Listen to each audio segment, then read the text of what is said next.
Dear friends, first of all, thank you for the honor of this invitation. In the first thematic report that I present this year to the Human Rights Council in Geneva, I talk about the ongoing global water crisis with those 2.2 billion people without guaranteed access to safe drinking water. At this respect, with the exception of arid and semi-arid territories that with climate change will probably be uninhabitable in a few decades due to a physical lack of water. We are talking about people who are not properly thirsty people without water in their living environment, but rather impoverished people living next to polluted rivers, springs, or aquifers.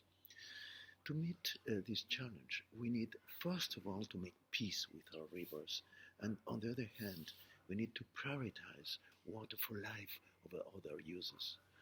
Water for life is that minimum, a vital minimum necessary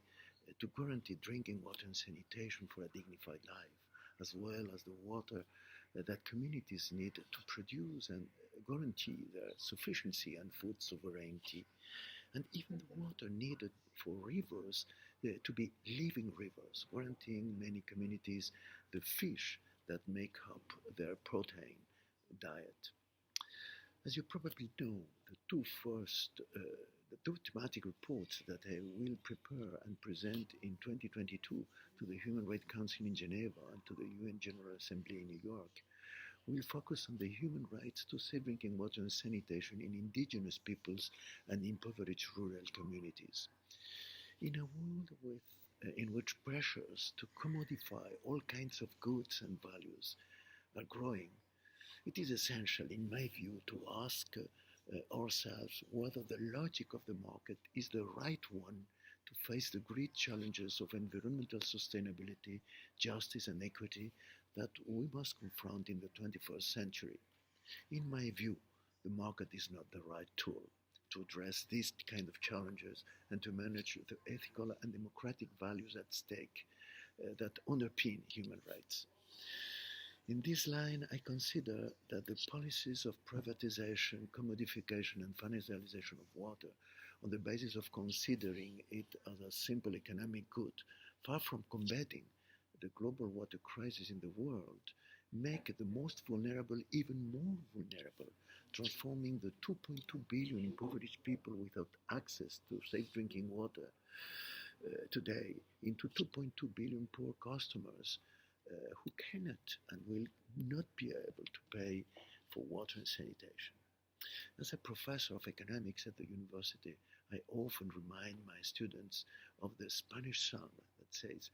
El cariño verdadero ni se compra ni se vende, which translates as true love is neither bought nor sold. Indeed, the most important values of life, such as the vital functions linked to water and the corresponding human rights, such as the true love of the song,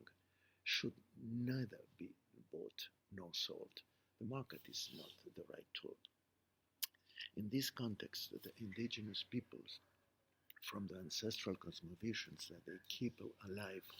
and many peasant communities that live in close relationship with their territories, rivers, and springs, have been defending and defend approaches to life based on respect for Mother Nature and on community support and responsibility. While in cities we have to buy everything we need, in rural communities and indigenous people's ways of life, the necessary goods and services are often provided by nature or by the community as common goods. This is why indigenous peoples and peasant communities, beyond being victims of marginalization and of global strategies that unjustly impoverish them, are called to exercise global leadership in the struggle for environmental sustainability, respect for aquatic ecosystems, and in the development of democratic water governance from their community management of goods considered as common goods, such as water, on which depends not only their lives, but the life and future of all humanity. And therefore, thank you indeed.